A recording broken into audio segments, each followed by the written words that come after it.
இவள் ஏன் சொன்னதெல்லாம் இப்ப சொல்லு.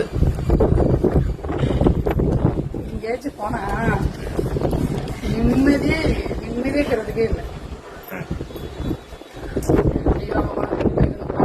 சாப்பாடு செய்யணும், துணி மடிச்சு வைக்கணும், வீடை கூட்டணும், துடைக்கணும், அந்த வேலையை இந்த வேலையை செய்யணும்ட்டு போறதுல கூட நிம்மதியே கிடைக்கிறது இல்லை.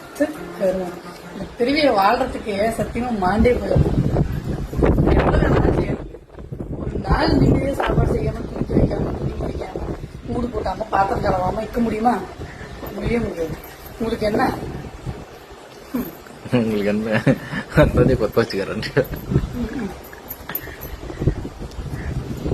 சாப்பாடு டைம் ஆனதான் கண்ணே தெரியுது. போன பிறகு ரொம்ப ஜாலியா இருந்தேன். என்னவா அதுதான் கடவுளுக்கு பெரிய உனக்கு பெண்ணா படிச்சு தண்டனை கொடுத்தாரு. ஆனா பார்த்து பொண்ணை கால அமத்த வைக்கல. இப்ப நீ என்னமோ டெய்லி எனக்கு கால் அனுப்புற மாதிரி இருக்க மாட்டேங்குது. இந்த வேலையெல்லாம் செஞ்சுக்கிட்டு கால் வேற அனுப்பிடுவோம். போய் வரத்துக்குள்ள 3 ஊருக்கு பறந்து துணியெல்லாம் பறந்துச்சு.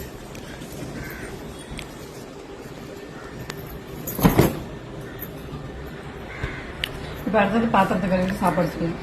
சாப்பாடு செஞ்சுட்டு சாப்பிட்டு தூங்கணும். அப்படி தூங்கணும். என்னத்துக்கு சொல்லிக்கணும்.